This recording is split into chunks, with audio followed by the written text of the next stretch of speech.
दिल के रिश्ते, भाई बहन का प्यार। रागिनी मन ही मन परेशान थी कि भाई की शादी के बाद पहली रक्षाबंधन है। अपनी भाभी को कुछ अच्छा सा तोहफा देना चाहती थी, लेकिन अचानक नैन की नौकरी छूट जाने के कारण घर की आर्थिक स्थिति बहुत कमजोर हो गई है।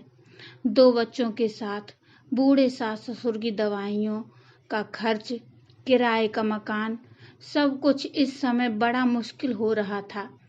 ऊपर से सारे त्योहार आ रहे हैं। राखी के सिर्फ 3 दिन बाकी रह गए थे। रागिनी विचारों के भंवरजाल में फंसी हुई थी। तभी भाई का फोन आया। हेलो रागिनी, राखी पर जल्दी आ जाना, हर बार की तरह इंतजार मत करवाना, मुझसे बहुत देर तक भूखा नहीं रहा जाता, कहकर मयंक फोन पर ही खिलखिलाकर हंस पड़ा। रागिनी ने गंभीर स्वर में कहा, भैया शायद इस बार तो आना मुश्किल होगा। भाई ने शिकायत करते हुए कहा, अरे लोकल में रहते हुए भी भाई को राखी बांधने नहीं आओगी?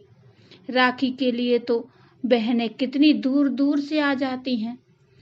रागिनी बोली, भाई कह तो तुम ठीक रहे हो, लेकिन बच्चों की तबीयत ठीक नहीं है और माताजी के घुटनों में भी दर्द बढ़ रहा है, इसलिए शायद इस बार नहीं आ पाऊंगी। अगर संभव हो तो तुम ही आ जाना, रागिनी ने कहकर फोन रख दिया। उसकी आंखें नम थीं। वह भैया भाभी के उपहार के बिना इस बार राखी पर जाना नहीं चाह रही थी। कितने दिनों से अरमान था कि भाई की शादी के बाद राखी पर भाभी को और भैया को कुछ विशेष उपहार दूंगी, लेकिन अचानक नैन की नौकरी छूट जाने के कारण सारे सपने चूर-चूर हो गए। ये सब सोचते सोचते कब शाम हो गई उसे पता ही नहीं चला। तभी दरवाजे की घंटी बजी। देखा, दरवाजे पर उसका भाई मयंक खड़ा हुआ था। एक पैकेट उसके हाथ में था। उसने अपनी बहन को देते हुए कहा, यह पकड़ो, अभी जल्दी में हूँ, बाकी बातें फोन पर कर लेना, कहकर वह चला गया।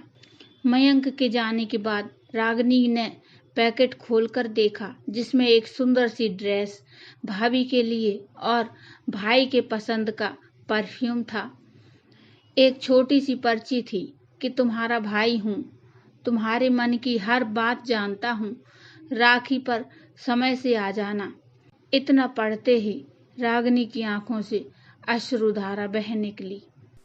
दोस्तों, ये छोटी सी कहानी आपको कैसी लगी मुझे कमेंट में बताइए और अपने विचार और सुझाव भी मुझे कमेंट में बताइए। कहानी अच्छी लगी हो तो लाइक करिए, चैनल को सब्सक्राइब करिए। Thank you.